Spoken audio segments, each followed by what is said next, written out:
Live from Edgewater, it's Good Evening with Pat Whalen, episode 28.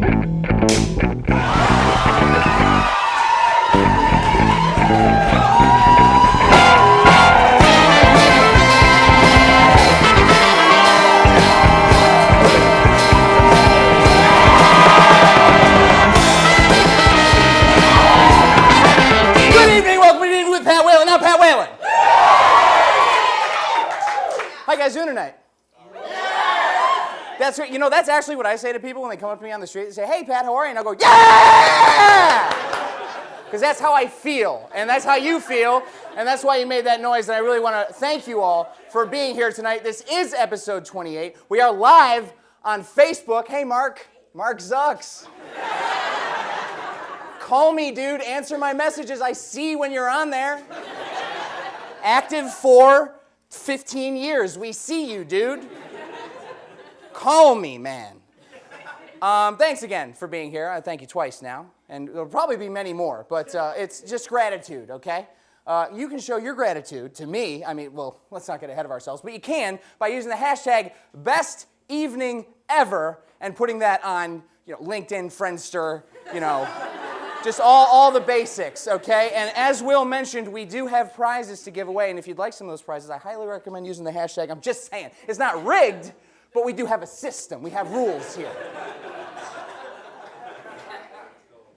So let's get right into it. Words. What even are they?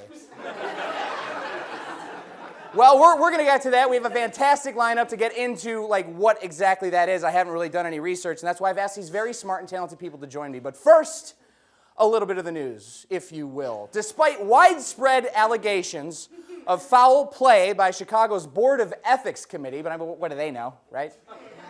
Campaign contributors are still using Mayor Rahm Emanuel's private email account to pitch ideas and to trade strategy. Now, that sounds concerning. I know, until you realize over half of these emails being sent kind of read along the lines of maybe sit out this next election, maybe just stay at home, and just wear 2 sweater vests or whatever you want to do. In Chicago news further, the Loop's Quincy CTA stop, frequented by Brown and Purple Lines, but who's counting, is getting an $18 million makeover. $18 million, so that's going to be 2 new elevators. It's going to be a nice new paint job, and hey, it's a deal. It only costs us 50 public schools.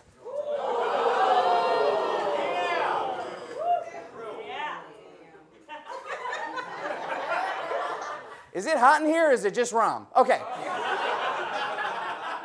Being president can be tough. You're always being compared to other presidents and their famous speeches. There's Kennedy's "Ask Not What Your Country Can Do For You" speech. There's Reagan's "Shining City on a Hill." Well, the AP released their transcript from a Trump interview last week. Let's see if any very great quotes stuck out. Let's see what we have. Okay, yeah. I cannot wait to see "unintelligible" carved into marble on the Washington Mall. Someday, if we're lucky, if we make it that long. Okay, Let's keep it light. It's a comedy show, comedy. Chicago Cubs president Theo Epstein. A lot of Sox fans here tonight. Theo Epstein got another big win recently, being voted Fortune magazine's greatest leader in the world.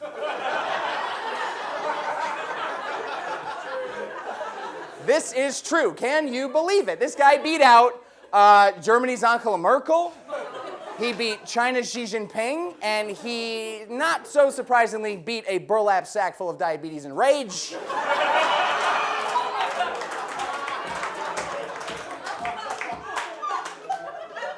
But who's counting? We're not partisan, by the way. In anticipation of Mother's Day next Sunday, it was revealed that Vice President Mike Pence, we haven't taken a shot at him yet, so. Vice President Mike Pence has stated that households with 2 working parents lead to, quote, stunted emotional growth for their children. Yes, he's making the case against stay-at-home moms. And I gotta tell you, it's strange to hear this kind of language from the world's most famous stay-at-home dad. Look at that proud papa. Look at him, he is so pleased. Mike, I see, sir. Yes, you did very good. Very good job. A Chicago man was arrested when a handgun and marijuana was found alongside a 1-year-old baby boy in his stroller. That story again, the world's coolest 1-year-old got his dad arrested this week.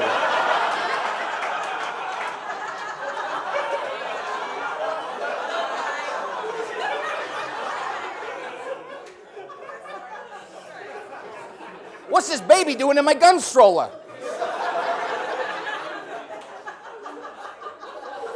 My kind of town. The UK's Daily Mail publication, once again, the UK's Daily Mail publication, which is, I think, a newspaper. England is weird. They recently printed a cover story showing both UK and Scotland's female prime minister's legs below the knee, with a headline reading, "Never mind Brexit, who won Legsit?" Yeah, I couldn't believe it either. And when asked why they went with such a sexist headline and photo, the editor of the Daily Mail responded, "Auga humana humana humana." Who knew? An English anthropomorphized wolf edits a very major publication over there. Brexit has changed that. They're very loose, it's very different over there. The Washington Post, getting back to a more structured way of running a newspaper, the Washington Post is reporting that, quote, "Trump is looking more and more like a man without a plan." Welcome to the party.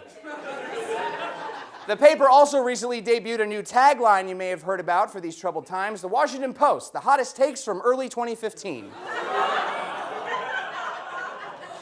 Where have you been? They're in Washington. Anyway. Beginning in 2018, Saudi Arabia will formally enter a UN commission aimed at empowering the status of women around the globe. Yes, that's Saudi Arabia. The Saudi contingent stated that they were looking forward to including women in the commission, as of course it was all men who was elected to this commission of empowering women. They're looking forward to having women on the commission as soon as they can provide permission slips from their fathers. I don't write them.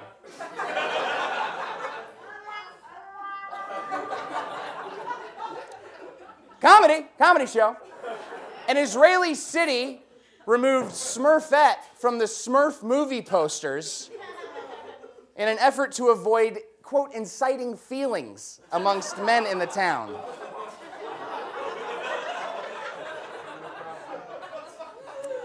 How could you resist? And this is fine with me. I kind of get it, but somebody's going to have to explain to me how Bacon Smurf got a pass. How does that make sense? We got a great show for you tonight. For all of you, great show, fantastic show. We are going to have music from Michael DeVille.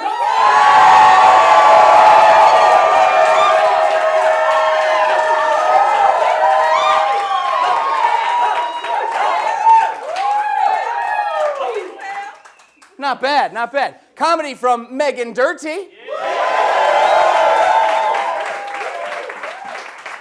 And an interview with author, educator, and all-around most Chicagoan Chicagoist ever, Kevin Koval, is here tonight. But first, we're going to play a little game, a little patent-pending game here at Good Evening called That Being Said, where I invite someone up onto the stage from the audience. I ask them 3 multiple-choice questions. If you get 2 out of 3 of those questions right, you win a prize. If you don't, we'll talk.